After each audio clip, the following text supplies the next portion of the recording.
ইসরায়েলের প্রধানমন্ত্রী Benjamin Netanyahu এখন এক কঠিন রাজনৈতিক সংকটের মুখে।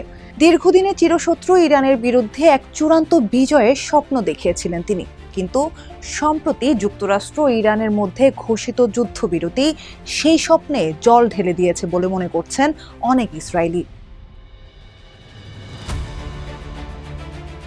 ইসরায়েলের গবেষণা সংস্থা ইনস্টিটিউট ফর ন্যাশনাল সিকিউরিটি স্টাডিজের জরিপে দেখা গেছে, দেশের ভেতরে এই যুদ্ধবিরতি নিয়ে গভীর অসন্তোষ তৈরি হয়েছে। ৬১% মানুষ মনে করছেন এটি কোনো স্থায়ী সমাধান নয়, বরং একটি সাময়িক বিরতি। ৭৩% মানুষ আশঙ্কা করছেন আগামী ১ বছরের মধ্যেই আবার ইরানের সঙ্গে সংঘাত শুরু হতে পারে। আর ৬৯% মানুষ চান লেবাননের সামরিক অভিযান অব্যাহত থাকুক, যা প্রমাণ করে নিরাপত্তা নিয়ে উদ্বেগ এখনো কাটেনি। 5+ স্টার রেটিং প্রাপ্ত দেশের সর্বোচ্চ বিদ্যুৎ সাশ্রয়ী ওয়ালটন এসি স্মার্ট কমফোর্ট এখন নেক্সট লেভেলে।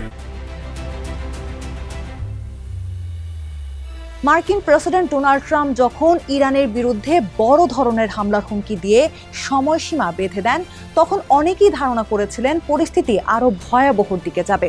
কিন্তু সেই ডেডলাইনের ঠিক আগে যুদ্ধবিরতি ঘোষণা আসে। তাই প্রশ্ন উঠছে, এটি কি কৌশলগত সাফল্য নাকি চাপের মুখে নেওয়া সিদ্ধান্ত? ইসরায়েলের অনেক নাগরিকই মনে করছেন এই চুক্তি ইসরায়েলের সামরিক অবস্থানকে শক্তিশালী না করে বরং দুর্বল করেছে। দীর্ঘদিন ধরে নেতানিয়াহু ইরানকে ইসরায়েলের অস্তিত্বের জন্য বড় হুমকি হিসেবে তুলে ধরেছেন। ফলে জনগণের প্রত্যাশা ছিল এই সংঘাতের মাধ্যমে সেই হুমকির কার্যকর সমাধান হবে। কিন্তু বাস্তবে দেখা যাচ্ছে ইরান এখনো শক্ত অবস্থানেই রয়েছে। ইরানের ব্যালিস্টিক ক্ষেপণাস্ত্র ভান্ডারের বড় একটি অংশ এখনো অক্ষত, যা তাদের সামরিক সক্ষমতা ধরে রাখারই বড় প্রমাণ। একই সঙ্গে অর্থনৈতিকভাবে অত্যন্ত গুরুত্বপূর্ণ হরমুজ প্রণালীর উপর তেহরানের নিয়ন্ত্রণ ও কৌশলগত প্রভাব এখন আরও জোরালো হয়েছে, যা অনেক ইসরায়েলেরই হতাশার কারণ। রাজনৈতিক পরামর্শক ডালিয়া শাইন্টলিনের মতে, নেতানিয়াহু নিজেই নিজের জন্য এই পরিস্থিতি তৈরি করেছেন। তিনি দশকের পর দশক ধরে প্রচার করেছেন যে ইরানের সাথে কোনো ধরনের কূটনীতি বা আলোচনা ইসরায়েলের জন্য বিপজ্জনক।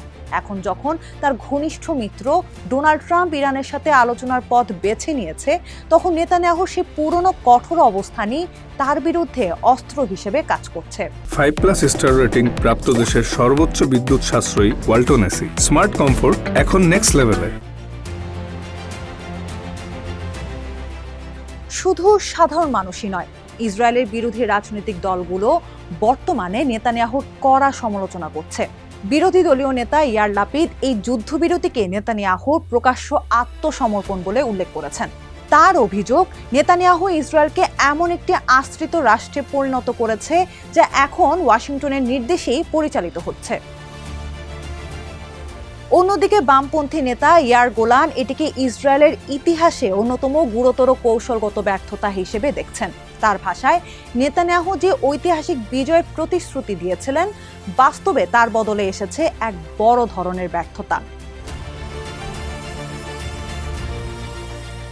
বিশ্লেষক মিচেল বারাক বলেন, ইসরায়েলের বড় ধরনের সামরিক বা কূটনৈতিক সিদ্ধান্তে যুক্তরাষ্ট্রের অনুমোদন অত্যন্ত গুরুত্বপূর্ণ। ওয়াশিংটনের সমর্থন ছাড়া ইরানের মতো বিষয়ে একক সিদ্ধান্ত নেওয়া প্রায় অসম্ভব। ফলে এই যুদ্ধবিরতির ক্ষেত্রেও যুক্তরাষ্ট্রের প্রভাবই প্রধান ভূমিকা রেখেছে। সমালোচকদের দাবি, মার্কিন চুক্তির ফলে জনমনে তৈরি হওয়া ক্ষোভ কমাতে নেতানিয়াহু লেবাননে হামলা জোরদার করেছেন। গত সপ্তাহেও লেবাননে ইসরায়েলি হামলায় ৩০০-রও বেশি মানুষ নিহত হয়েছেন। সাবেক রাষ্ট্রদূত অ্যালন পিঙ্কাসের মতে, হিজবুল্লাহর উপর হামলা চালিয়ে নেতানিয়াহু দেখাতে চাইছেন যে তিনি এখনও আপোষহীন, যদিও মূল লক্ষ্য অর্থাৎ ইরানের ক্ষেত্রে তিনি তা প্রমাণ করতে ব্যর্থ হয়েছেন। নেতানিয়াহুর জন্য এখন সবচেয়ে বড় চ্যালেঞ্জ তার ভাবমূর্তি। ৭ অক্টোবর হামাস হামলা ঠেকাতে ব্যর্থ হওয়ার দায় এখনও তার কাঁধে রয়ে গেছে।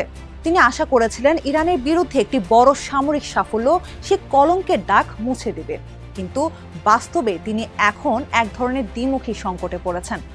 একদিকে ৭ অক্টোবরের ব্যর্থতা, অন্যদিকে ইরান ইস্যুতে কৌশলগত হতাশা। ফলে রাজনৈতিকভাবে তার অবস্থান আরও চাপে পড়েছে এবং ভবিষ্যৎ নিয়েও অনিশ্চয়তা বাড়ছে।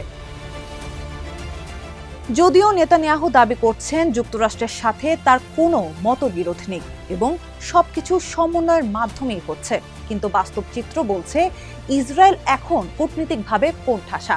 ট্রাম্প প্রশাসনের সিদ্ধান্তের বাইরে যাওয়ার ক্ষমতা বর্তমান ইসরায়েলি নেতৃত্বে নেই। ফলে নিজের তৈরি করা ইরান ভীতি আর অসম্পূর্ণ যুদ্ধ, এই দুয়ের জাতাকলে পিষ্ট হয়ে নেতানিয়াহুর রাজনৈতিক ভবিষ্যৎ এখন বড় প্রশ্নের মুখে।